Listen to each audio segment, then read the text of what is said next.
اب ہمارے جو مہمان خصوصی ہیں میں ان کو دعوت دوں گا کہ وہ تشریف لائیں اور اپنے بیانات سے اپنے بیان سے آپ کے دلوں کو منور کریں۔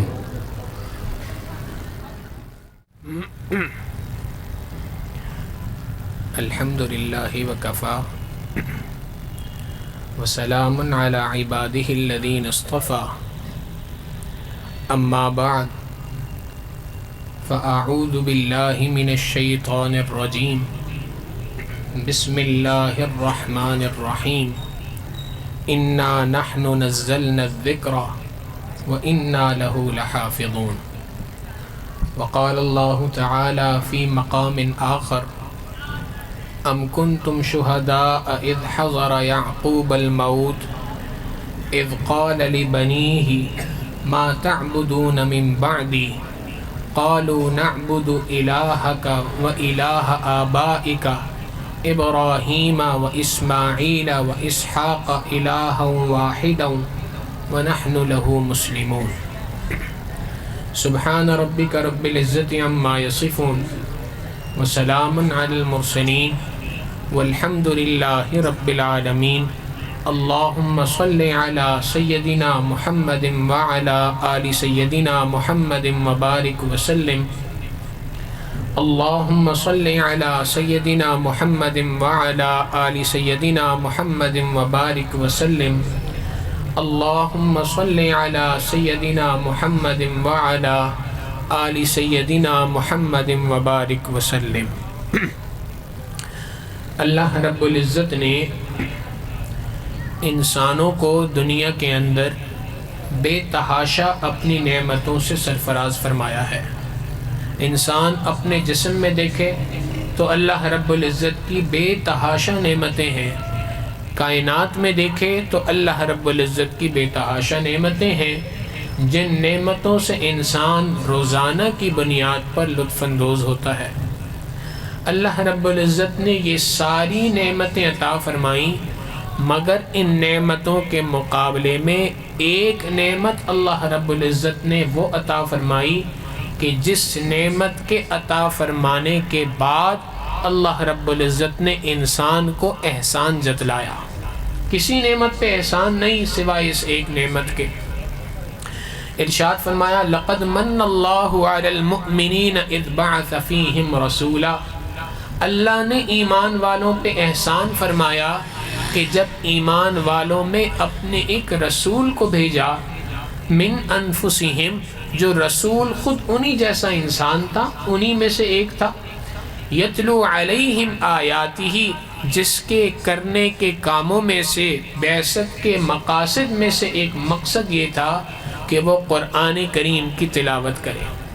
تو اللہ رب العزت کی اس دنیا کے اوپر نعمتیں تو بے تحاشا ہیں، لیکن ان نعمتوں میں دو بڑی نعمتیں جو اللہ رب العزت نے ایمان والوں کو عطا فرمائیں، ایک قرآن کریم اور ایک صاحب قرآن اللہ کے محبوب صلی اللہ علیہ وسلم۔ قرآن کریم نازل کر کے اللہ رب العزت نے بات ارشاد فرمائی کہ انا نحن نزلنا الذکر، ہم نے اس قرآن کریم کو نازل فرمایا، وَإِنَّا لَهُ لَحَافِظُونَ، اور اس قرآن کریم کی حفاظت کی ذمہ داری بھی ہم نے اپنے ذمہ لے رکھی ہے۔ دنیا کا دستور یہ ہے کہ جب کبھی بھی کسی چیز کی حفاظت کرنی ہوتی ہے تو اس کی حفاظت دو طریقوں سے کی جاتی ہے۔ ایک طریقہ یہ ہے کہ اس چیز کی ہارڈ کاپی بنا لی جائے اور ہارڈ کاپی بنا کے اس کو اپنے پاس محفوظ کر لیا جائے، اور ایک صورت یہ ہے کہ اس چیز کی سافٹ کاپی تیار کر لی جائے، موبائل میں، کمپیوٹر میں اس کو محفوظ کر لیا جائے۔ ان دو طریقوں سے چیزوں کی حفاظت کی جاتی ہے۔ اللہ رب العزت نے بھی اپنی کتاب کی حفاظت کے یہی دو طریقے اختیار فرمائے۔ ایک طریقہ کہ قرآن کریم کو ہارڈ کاپی کے اندر مختلف نسخوں کی صورت میں ہمارے سامنے رکھ دیا، اور ایک طریقہ کہ اللہ رب العزت نے اس قرآن کریم کو محفوظ فرمانے کا یہ اہتمام فرمایا کہ اس قرآن کریم کو لوگوں کے سینوں میں محفوظ فرما دیا۔ اب یہ جو لوگوں کے سینوں میں قرآن کریم محفوظ ہے، یہ قرآن کریم کی سافٹ کاپیز ہیں حفاظ اکرام کی صورت میں جو اللہ رب العزت نے ہمیں عطا فرمائی۔ دونوں کی حفاظت اللہ رب العزت فرماتے ہیں۔ چنانچہ قرآن کریم کا حفظ یہ نبی علیہ السلام کے زمانے سے جاری ہے۔ جو افراد نبی علیہ السلام کی صحبت میں وقت گزارتے تھے، جن کو صحابہ کہا جاتا ہے، ان صحابہ اکرام رضوان اللہ علیہ مجمعین میں ایک بڑی تعداد ان افراد کی تھی کہ جنہوں نے قرآن کریم کو اپنے سینوں میں محفوظ کیا، اور وہ حفاظ اکرام کہلاتے ہیں۔ یہ قرآن کریم کا حفظ نبی علیہ السلام کے دور میں بھی تھا، پھر بعد میں آنے والے ادوار میں بھی لوگوں نے قرآن کریم کو یاد کیا اور اپنے سینوں میں محفوظ کیا۔ چھوٹے بچوں نے بھی کیا اور بڑی عمر کے لوگوں نے بھی کیا۔ چنانچہ امام اعظم ابو حنیفہ نعمان بن ثابت رحمۃ اللہ علیہ کے یہاں درس قرآن کریم ہوا کرتا تھا، اور اس درس قرآن کریم کے اندر بے تحاشا لوگ آیا کرتے تھے، مگر امام صاحب نے اپنے درس میں شامل ہونے کے لیے اپنے ہاں ایڈمیشن کا ایک خاص کرائیٹیریا مقرر فرمایا تھا، اور وہ کرائیٹیریا یہ تھا کہ جو شخص بھی میری مجلس میں میرا شاگرد بننا چاہتا ہے، اس کے لیے لازم یہ ہے کہ وہ قرآن کریم کا حافظ ہو۔ ایک مرتبہ ایک صاحب ایک بچے کو لے کر امام ابو حنیفہ رحمۃ اللہ علیہ کی خدمت میں حاضر ہوئے کہ حضرت یہ میرا بیٹا ہے اور میں چاہتا ہوں کہ یہ آپ سے حدیث کا فقہ کا علم حاصل کرے اور آپ کا شاگرد بن جائے، تو میں لے کے آیا ہوں آپ کی کلاس میں ایڈمیشن کرانے کے لیے۔ امام صاحب نے فرمایا کہ بھائی میرے پاس ایڈمیشن کا پری ریکویزٹ یہ ہے، مطالبہ یہ ہے کہ وہ بچہ یا وہ شخص جو میرا شاگرد بنے گا وہ حافظ قرآن ہونا چاہیے، کیا یہ حافظ قرآن ہے؟ تو والد نے کہا کہ جی حافظ قرآن تو نہیں ہے۔ تو انہوں نے فرمایا کہ بھائی اس کو لے کے جائیں، پہلے قرآن کریم کا حفظ مکمل کروائیں، پھر اس کو میرے پاس لے کے آنا۔ والد اپنے بیٹے کو لے کے چلے گئے۔ ایک ہفتہ گزرا تو امام صاحب حدیث کا درس دے رہے تھے، فقہ کا درس دے رہے تھے، کلاس چل رہی تھی، تو دیکھا کہ وہ بچہ جس کو ایک ہفتہ پہلے واپس کیا تھا وہ آ کے کلاس میں بیٹھ گیا۔ تو امام صاحب نے یہی اندازہ لگایا کہ یہ ویسے ہی ملنے کے لیے آیا ہوگا، اس کو یقیناً محبت ہے، تبھی تو ایڈمیشن کے لیے آیا تھا۔ چنانچہ جب کلاس ختم ہوئی تو امام صاحب نے بلوا لیا، خیریت پوچھی، والد کی خیریت پوچھی، اور یہ ساتھ میں سوال کر لیا کہ یہ بتائیے آپ کا آنا کیسے ہوا؟ تو بچے نے کہا کہ حضرت آپ نے یہ فرمایا تھا کہ میری مجلس میں بیٹھنے کے لیے قرآن کریم کا حفظ کرنا مکمل، حافظ قرآن ہونا لازمی شرط ہے، اور مجھے آپ نے رخصت کر دیا تھا۔ میں گیا اور میں نے ایک ہفتے کے اندر مکمل قرآن کریم حفظ کر لیا۔ آپ جہاں سے چاہیں مجھ سے پوچھ سکتے ہیں، میں آپ کو پورا قرآن کریم الف لام میم سے لے کے والناس تک سنا سکتا ہوں۔ ایک ہفتے میں قرآن کریم حفظ کر لیا۔ یہ مثالیں بھی ہمارے سامنے۔ ایک مہینے میں قرآن کریم حفظ کرنے کی بھی بہت سی مثالیں موجود ہیں۔ حضرت نانوتوی رحمۃ اللہ علیہ جو بانی دارالعلوم دیوبند کہلاتے ہیں، ان کا ایک واقعہ بڑا مشہور ہے کہ حضرت نے حج کا سفر کا ارادہ کیا، عازم سفر ہوئے اور ہندوستان سے نکل کر مکہ مکرمہ حج کے لیے روانہ ہوئے۔ اس زمانے میں یہ سفر ہوائی جہاز پہ نہیں ہوا کرتا تھا، پانی کے جہازوں پہ ہوتا تھا، اور پانی کے جہاز کئی مہینے کا سفر کرنے کے بعد جدہ کے ساحل پر اترا کرتے تھے، وہاں ٹھہرتے تھے اور وہاں سے پھر مسافر آگے جایا کرتے تھے۔ چنانچہ یہ سفر حضرت نانوتوی رحمۃ اللہ علیہ نے شروع کیا۔ اب سفر چلتا رہا اور دوران سفر رمضان المبارک کا مہینہ آ گیا۔ حضرت نانوتوی رحمۃ اللہ علیہ بہت بڑے عالم تھے لیکن حافظ قرآن نہ تھے۔ چنانچہ جیسے ہی رمضان المبارک کا مہینہ قریب آیا تو حضرت نے پوچھا کہ بھائی ہمارے اس بحری جہاز میں حافظ کون ہے وہ بتائے تاکہ ہم اس کو مقرر کریں اور وہ کھڑے ہو کر ہمیں تراویح میں قرآن کریم سنائے۔ لوگوں نے کہا کہ حضرت ہم میں سے تو کوئی بھی حافظ قرآن نہیں۔ اب حضرت کو دھچکا لگا کہ بھائی اس کا مطلب یہ ہے کہ اس رمضان المبارک میں ہم قرآن کریم سنے بغیر رمضان گزار دیں گے، تراویح میں قرآن نہیں سن سکیں گے، یہ تو بات ممکن نہیں۔ چنانچہ حضرت نانوتوی رحمۃ اللہ علیہ نے فرمایا کہ اچھا بھائی میں خود ہمت کرتا ہوں، اور ہمت یہ کی کہ روزانہ صبح سے لے کے شام تک ایک پارہ قرآن کریم یاد کیا کرتے تھے اور رات تراویح میں وہ قرآن کریم کا سپارہ سنا دیا کرتے تھے۔ ادھر رمضان المبارک مکمل ہوا، ادھر ختم قرآن ہوا، ادھر حضرت نانوتوی رحمۃ اللہ علیہ کا حفظ قرآن کریم بھی مکمل ہو گیا۔ تو ایک مہینے میں بھی قرآن کریم حفظ کرنے والے لوگ موجود ہیں۔ اللہ رب العزت نے اس قرآن کریم کو اتنا آسان بنا دیا، اس کی حفاظت کی ذمہ داری اپنے ذمہ لی ہے، اس کی وجہ سے یہ قرآن کریم یاد کرنا انسانوں کے لیے آسان ہے۔ اور چھوٹی عمر کے بچے بھی قرآن کریم کے حافظ بن جاتے ہیں، 6 سال کی عمر کے حفاظ کی بھی مثالیں موجود ہیں، اور بڑی عمر کے لوگ بھی قرآن کریم کے حافظ بن جایا کرتے ہیں۔ اللہ اکبر۔ ہمارے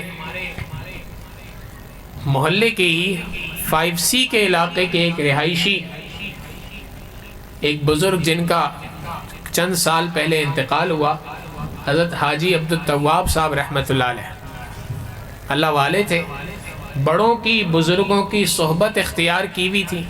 حضرت حاجی عبدالوہاب صاحب رحمۃ اللہ علیہ کے خاص خادمین میں سے تھے، بڑی خدمت کی تھی۔ 65 سال کی عمر کے اندر دل میں یہ داعیہ پیدا ہوا کہ میں قرآن کریم یاد کروں اور قرآن کریم کا حافظ بنوں۔ ہمارے والد صاحب کے پاس آئے کہ جی آپ بتائیں کہ کیا میں قرآن کریم کا حافظ بن سکتا ہوں؟ والد صاحب نے فرمایا کہ بھائی بالکل بن سکتے ہیں، قرآن کریم یاد کرنے کے لیے کوئی عمر کی قید تو نہیں ہے، جس عمر میں چاہیں آپ حفظ قرآن کریم کر سکتے ہیں۔ انہوں نے 65 سال کی عمر میں قرآن کریم یاد کرنا شروع کیا اور اگلے 7-8 سال میں مکمل قرآن کریم یاد کر کے حافظ قرآن بن گئے۔ 95 سال کی عمر میں ان کا انتقال ہوا۔ انتقال کے سال تک، حافظ قرآن بننے سے لے کے انتقال کے سال تک، ہر سال پابندی کے ساتھ اپنے گھر میں تراویح کے اندر قرآن کریم سنایا کرتے تھے۔ تو بچے بھی حفظ کر لیتے ہیں، بڑی عمر کے لوگ بھی کر لیتے ہیں، بوڑھے بھی اس قرآن کریم کو یاد کر لیتے ہیں۔ 7 دن میں یاد کرنا چاہیں تو 7 دن میں بھی کر لیتے ہیں، ورنہ سال اور 1.5 سال تو بڑی عام سی بات ہے جس کے اندر قرآن کریم یاد ہو جاتا ہے۔ تو اللہ رب العزت نے اس قرآن کریم کو یاد کرنا آسان بنا دیا۔ اور ساتھ میں ایک اور بات سمجھیے گا کہ یہ قرآن کریم اللہ رب العزت کی وہ نعمت ہے کہ جس نعمت کے ساتھ نتھی ہونے والے شخص کو اللہ رب العزت عزتوں سے نوازتے ہیں۔ ابھی شعر پڑھا کہ وہ معزز تھے زمانے میں مسلمان ہو کر، ہم خوار ہوئے تارک قرآن ہو کر۔ تو اللہ رب العزت نے عزتیں بھی عطا فرمائی ہیں تو اسی قرآن کریم کی وجہ سے عطا فرمائی۔ اور اگر دنیا میں آج ہمیں ذلت کے پیغام مل رہے ہیں تو اس کے پیچھے بھی بنیادی وجہ قرآن کریم سے دوری ہے۔ معزز سامعین، ایک چھوٹی سی بات ہے، عام فقہ کا مسئلہ ہے۔ ایک گتا کسی جگہ پہ پڑا ہو تو اس کی کوئی حیثیت نہیں، کبھی ٹیبل پہ بھی رکھا ہو سکتا ہے، ہوا سے اڑ کے نیچے گر جائے تو بھی شاید انسان پرواہ نہ کرے، اٹھا کے اوپر رکھ دے گا۔ کسی جگہ پھینک دے گا، ڈال دے گا۔ اگر یہی گتا جس کی کوئی قدر و قیمت نہ تھی، اسی گتے کو قرآن کریم کے شروع میں بائنڈنگ کے طور پہ چپکا دیا جائے، لگا دیا جائے، تو علماء یہ بیان فرماتے ہیں کہ اس گتے پر قرآن کریم کا حکم لگے گا۔ چنانچہ جیسے قرآن کریم کو بغیر وضو کے ہاتھ لگانا منع ہے، اس گتے کو بھی ہاتھ لگانا منع ہے۔ جیسے قرآن کریم کا ادب اور احترام ہے، ایسے ہی اس گتے کا بھی ادب اور احترام ہے۔ اگر ایک گتا قرآن کریم کے ساتھ جڑ جاتا ہے، اللہ رب العزت اسے اتنی عزتوں سے نوازتے ہیں، اگر بندہ قرآن کریم کے ساتھ جڑ جائے گا، اللہ رب العزت اسے کتنی عزتوں سے نوازیں گے۔ نبی علیہ الصلوۃ والسلام کے زمانے کا ایک واقعہ ہے کہ مدینہ طیبہ کے اندر ایک یہودی تاجر آیا، اور اس نے مدینہ طیبہ کے اندر ابھی اسلام نہیں آیا تھا، اس علاقے کا نام یثرب تھا، تو اس نے مدینہ میں آ کے اپنی تجارتی اموال کو بیچنا شروع کیا۔ مدینہ کی منڈی میں روزانہ کھڑا ہوتا اور مال بیچ دیتا۔ مال اس کے پاس انتہائی اچھا تھا، دام بڑے مناسب تھے، بہت جلدی سارا کا سارا مال بک گیا۔ البتہ اس مال میں ایک غلام تھا، قیمت اس کی انتہائی معمولی تھی، لیکن کوئی خریدنے کو تیار نہ ہوا، اس بنیاد پہ کہ وہ غلام انتہا درجے کا لاغر اور کمزور تھا، شکل کا انوکھا تھا، دبلا پتلا کمزور، کہ اس کو کسی کی خدمت کی ضرورت ہو، چاہے جائے کہ وہ کسی کی خدمت کرنے والا بن جائے۔ چنانچہ وقت گزرتا گیا، سارا مال بک گیا، یہ غلام بکنے کا نام ہی نہیں لے رہا۔ آقا جو تھا اس کا یہودی، وہ بڑا جھنجھلایا کہ میرے ایک مال کے نہ بکنے کی وجہ سے مجھے واپسی کا سفر کرنا دشوار ہو رہا ہے۔ جھنجھلا کر اور غصے میں آ کے اس نے اپنے اس غلام سے کہا کہ تمہاری وجہ سے میں واپسی کا سفر نہیں کر پا رہا، لہٰذا تمہاری سزا یہ ہے کہ تم روزانہ یثرب کے بازار میں خود کھڑے ہو جایا کرو، اگر کوئی قیمت لگانے والا آ جائے اور مناسب قیمت لگا دے تو اسے لے کے میرے پاس آ جانا۔ اب یہ غلام روزانہ مدینہ کے یثرب کے بازار میں کھڑا ہوتا تھا، کوئی اس کو پوچھنے والا نہ تھا، کوئی اس کی قیمت تک نہ پوچھتا تھا۔ وقت گزرتا جاتا، یثرب کی گرمی میں یہ سڑتا رہتا، یہاں تک کہ ایک دن یثرب کے علاقے کی رہنے والی ایک عورت سبیتا کو اس کے اوپر ترس آ گیا۔ اب جب اس کو ترس آیا تو اس نے کہا کہ بھائی بتاؤ تمہاری کیا قیمت ہے۔ وہ اپنے آقا کے پاس لے گیا، آقا نے پوچھا، آقا سے سبیتا نامی عورت نے پوچھا کہ بھائی بتاؤ کیا قیمت ہے اس غلام کی۔ اس نے کہا کہ دیکھیں میں اس سے اپنی جان چھڑانا چاہتا ہوں، جتنے کا میں نے خریدا آپ اتنی قیمت بھی مجھے دے دیں گے تو میں اس سے اپنی جان چھڑا لوں گا۔ سبیتا نے قیمت ادا کی اور غلام کو لے کے اپنے پاس آ گئی۔ اس غلام کا نام تھا سالم۔ سالم کو لے کے اپنے پاس آ گئی۔ اب سالم نے سبیتا کے پاس بحیثیت غلام زندگی گزارنا شروع کی، اور یہ سبیتا یہاں پر موجود تھی۔ ان کا قصہ پورے یثرب کے اندر پھیل گیا کہ ایک عورت کو غلام کی ضرورت نہیں تھی، فقط ہمدردی کی بنیاد پر اس عورت نے ایک غلام کو خرید لیا کہ اس کو خریدنے والا کوئی نہیں، ضرورت کوئی نہیں تھی، کام کوئی آنے والا تھا نہیں۔ وقت گزرتا گیا، وقت گزرتا گیا، یہ واقعہ جیسے جیسے پھیلتا گیا تو کئی اور تاجر جو مدینہ طیبہ یثرب کے علاقے میں آیا کرتے تھے ان کو بھی اس کی سنگن لگی۔ ایک شخص تھے مکہ مکرمہ کے رہنے والے تاجر تھے، ان کا نام تھا ابو حذیفہ۔ یہ ابو حذیفہ اپنا مال لے کر مدینہ یعنی یثرب کے علاقے میں آئے۔ انہوں نے یہاں سنا کہ ایک عورت کے چرچے ہو رہے ہیں، تو اس کی ہمدردی سے متاثر ہو کر ابو حذیفہ نے اس عورت سبیتا کو نکاح کا پیغام بھیجا۔ نکاح ہو گیا اور سبیتا کو اپنے ساتھ رخصت کر کے ابو حذیفہ مکہ مکرمہ لے آئے۔ یہ وہ وقت تھا جب نبی علیہ الصلوۃ والسلام نے اسلام کا اعلان، نبوت کا اعلان کیا تھا۔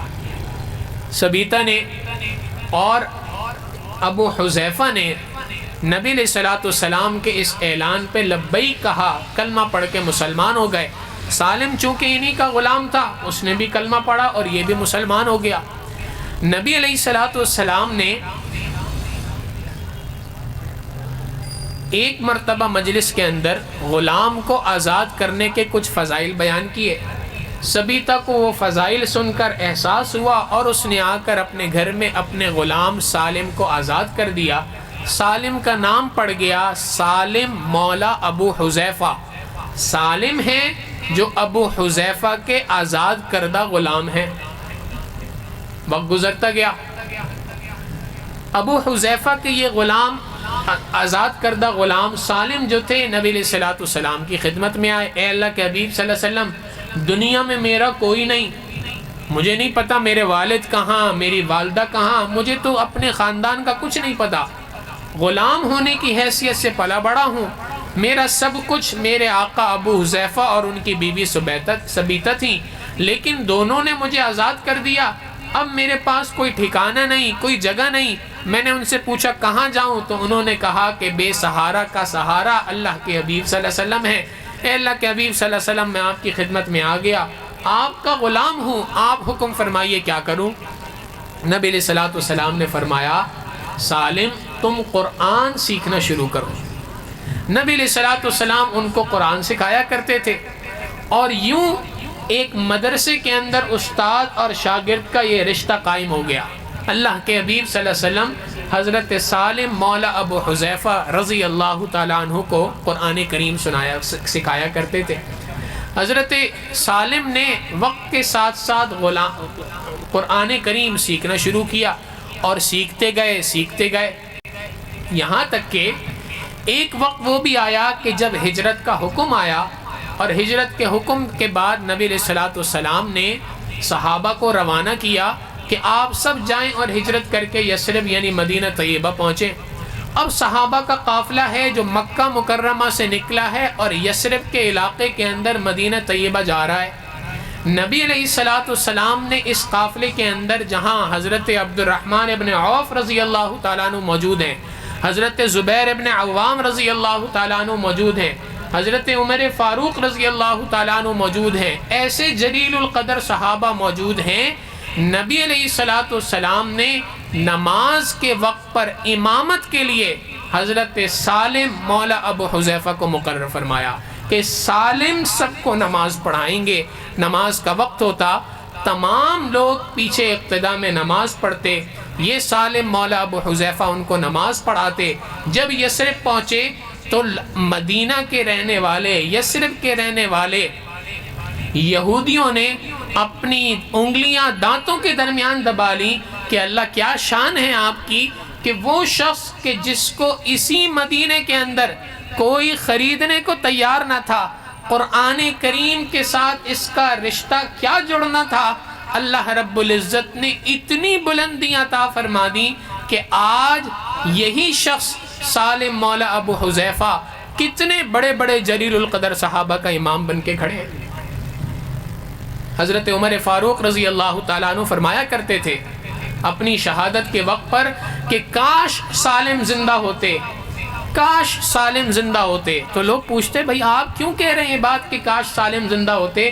تو فرمایا کرتے تھے کہ میں اس وجہ سے یہ بات کہہ رہا ہوں کہ کاش سالم زندہ ہوتے کہ اگر آج سالم حیات ہوتے تو مجھے اپنے بعد کس کو خلیفہ مقرر کرنا ہے اس کے لیے کسی فکر کی ضرورت نہیں تھی، میں سالم کو اپنے بعد اپنا نائب اور خلیفہ مقرر کرتا۔ نبی علیہ الصلوۃ والسلام کی زبان فیض ترجمان سے میں نے یہ بات سنی ہے، سالم کا دل گلے تک اللہ کی محبت سے بھرا ہوا ہے۔ یہ عزتیں اللہ رب العزت عطا فرماتے ہیں قرآن کریم کے ساتھ جڑنے کی وجہ سے۔ اور جب بندہ قرآن کریم سے ٹوٹ جاتا ہے تو اللہ رب العزت اس بندے کو ذلت کیسے عطا فرماتے ہیں؟ قرآن کریم میں ارشاد فرمایا وَمَنْ أَعْرَضَ عَنْ ذِكْرِي فَإِنَّ لَهُ مَعِيشَةً ضَنْكَا جو کوئی شخص بھی ہمارے اس نصیحت نامے یعنی قرآن کریم سے الگ ہو جاتا ہے، اس سے اعراض کرتا ہے، اس سے دور ہٹ جاتا ہے، فَإِنَّ لَهُ مَعِيشَةً ضَنْكَ، تو ہم تو اس کی معیشت کو جکڑ لیا کرتے ہیں۔ معیشت جکڑنے کا کیا مطلب ہے؟ مطلب یہی ہے کہ انسان پہلے سے زیادہ کما رہا ہوتا ہے مگر پہلے سے زیادہ پریشان بھی ہوتا ہے۔ آج ہم اور آپ دیکھ لیں، ہمارے بڑے جتنا کماتے تھے اور ہم کتنا کماتے ہیں تقابل کر لیجئے، مگر اس کے باوجود جتنے ہم پریشان ہیں شاید ہمارے بڑے اتنے پریشان نہیں تھے۔ جس بندے سے پوچھو آج روزگار کی وجہ سے پریشان، جس بندے سے پوچھو کاروبار کی وجہ سے پریشان، جس بندے سے پوچھو صحت کی وجہ سے پریشان۔ میرے دوستوں، یہ ساری پریشانیاں کیوں ہیں؟ ہم قرآن کریم سے دور ہو گئے۔ اللہ کے حبیب صلی اللہ علیہ وسلم، اللہ رب العزت فرما رہے ہیں اگر تم قرآن کریم سے دور ہوگے ہم معیشت کو جکڑ لیں گے تمہاری۔ ہمارے مسائل کا واحد بنیادی حل اللہ کے کلام سے جڑ جانا ہے۔ جو اللہ کے کلام سے جڑ جائے گا اللہ رب العزت اسے عزتیں عطا فرمائیں گے۔ ان اللہ تعالی یرفع بہذا الکتاب اقواما، اللہ رب العزت اسی کتاب کے ذریعے سے قوموں کو بلندی عطا فرماتے ہیں۔ جس فرد کی زندگی میں یہ کتاب آ جاتی ہے اللہ رب العزت اس فرد کو بلندی عطا فرماتے ہیں۔ جس قوم کی زندگی میں کتاب آ جاتی ہے اللہ رب العزت اس قوم کو بلندیاں نصیب فرماتے ہیں۔ تو بلندیوں کا معیار اللہ رب العزت کے ہاں قرآن کریم ہے، عزتوں کا معیار اللہ رب العزت کے ہاں قرآن کریم ہے۔ قرآن کریم سے جڑ جائیے اور پھر جڑنے کے بعد دیکھیے کہ اللہ رب العزت ہمیں کیسے بلندیاں عطا فرماتے ہیں۔ آج ہمیں اس بات کو سمجھنے کی ضرورت ہے کہ اللہ رب العزت نے یہ جو مدارس دینیہ کی صورت میں ہمیں نعمت عطا فرمائی ہے یہ کتنی بڑی نعمت ہے۔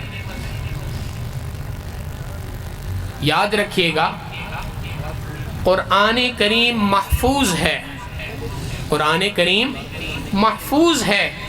اللہ کے حبیب صلی اللہ علیہ وسلم انبیاء نبی ہیں، انبیاء بھی محفوظ ہیں۔ انبیاء محفوظ اس لیے ہیں کیونکہ انبیاء صاحب کتاب ہوتے ہیں۔ قرآن بھی محفوظ، صاحب قرآن بھی محفوظ ہے، اور جو اس قرآن کریم کی محنت کے ساتھ لگے گا اس کا ایمان بھی محفوظ ہو جائے گا۔ جو اس قرآن کریم کے ساتھ لگے گا اس کا ایمان بھی محفوظ ہوگا۔ مدارس اصل میں ایمان کے قلعے ہیں۔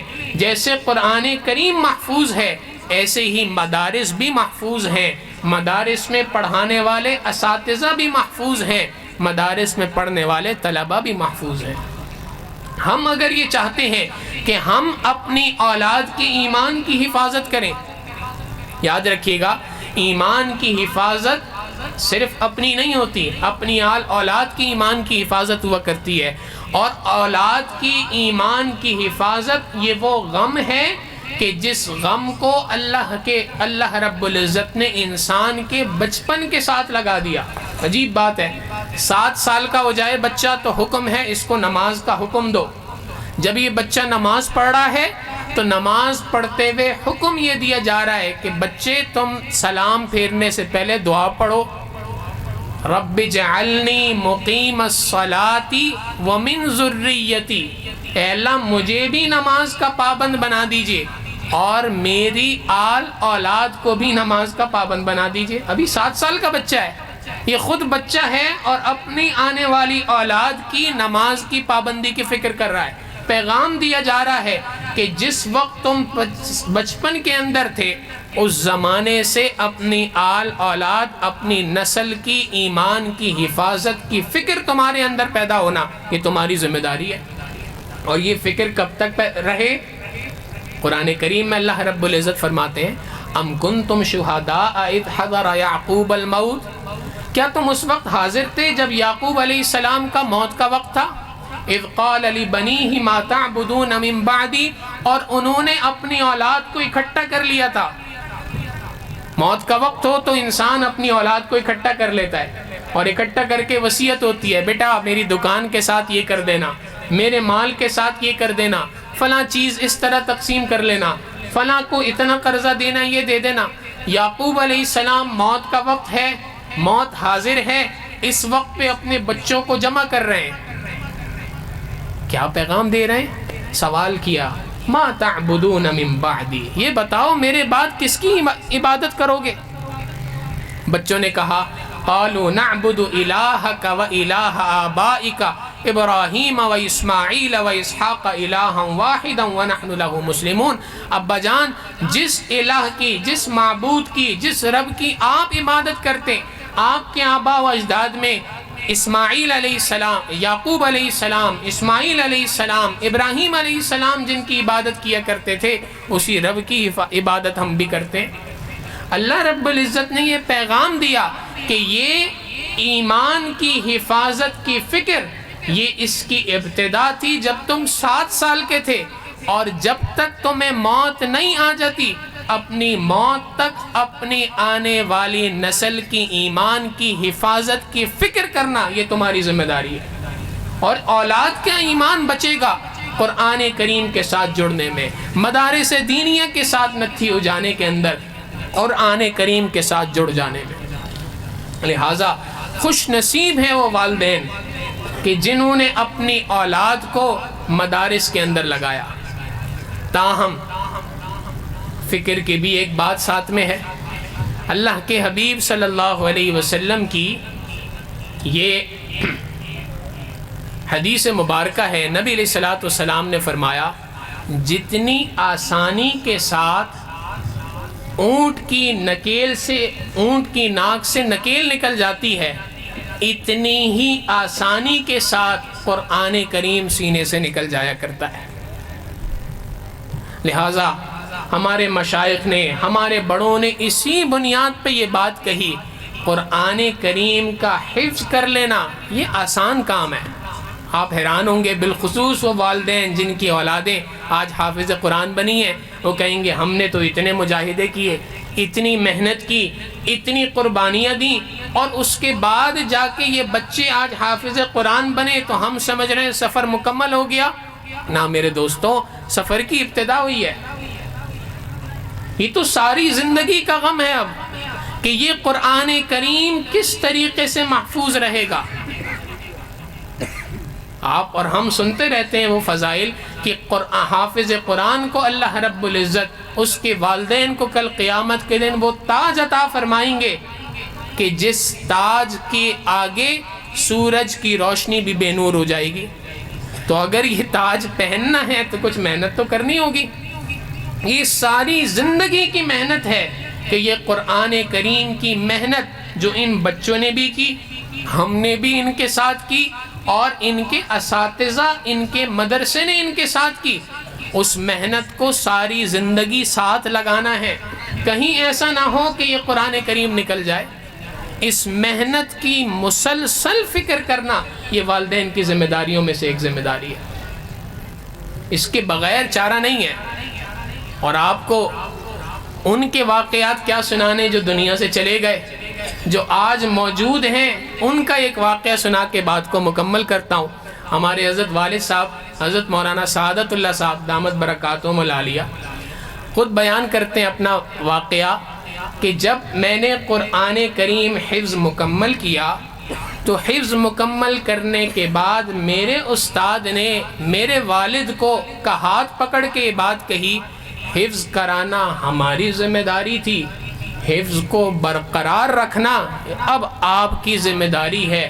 ہم نے اپنی ذمہ داری آپ کے ہاتھ میں سپرد کر دی، منتقل کر دی۔ کہتے ہیں وہ الفاظ میرے والد کے دل پر ایسے لگے کہ انہوں نے تہیہ کر لیا کہ نہیں، اب تو میری ذمہ داری ہے کہ میں نے بچے کے قرآن کریم کو برقرار رکھنا ہے، حفظ کو۔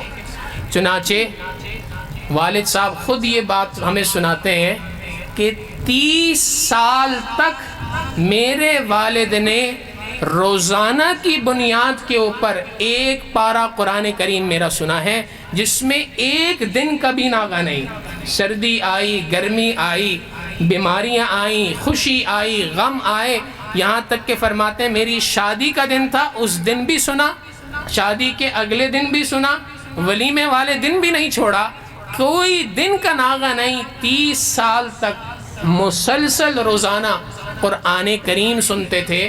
جب شادی سے پہلے کا وقت تھا تو مجھے کہتے تھے بھائی میں مسجد میں جا رہا ہوں، پہنچ جائیں آپ۔ شادی ہو گئی تو ہماری والدہ کو فرماتے تھے کہ ان کو کہہ دیں میں مسجد میں موجود ہوں، وضو کر کے پہنچ جائیں۔ 30 سال تک روزانہ کی بنیاد کے اوپر قرآن کریم کا ایک سپارہ سنا۔ تو یہ غم ہے جو ساتھ لگا ہوا ہے۔ میں اپنی ساری گفتگو کا اگر خلاصہ پیش کروں تو سب سے پہلی چیز جو ہم نے سمجھنی ہے وہ یہ کہ قرآن کریم کے ساتھ نتھی ہونا، قرآن کریم کے ساتھ جڑ جانا، قرآن کریم کے ساتھ تعلق قائم کرنا، یہ ہمارے لیے بنیاد ہے، ہمارے سارے کے سارے دنیا اور آخرت کے مسائل کا حل ہے۔ اور دوسری بات، اپنی اولاد کی ایمان کی فکر کرنا یہ ہماری ذمہ داری ہے، اور اولاد کی ایمان کی حفاظت مدارس کے ساتھ جوڑنے کی صورت میں ہوا کرتی ہے۔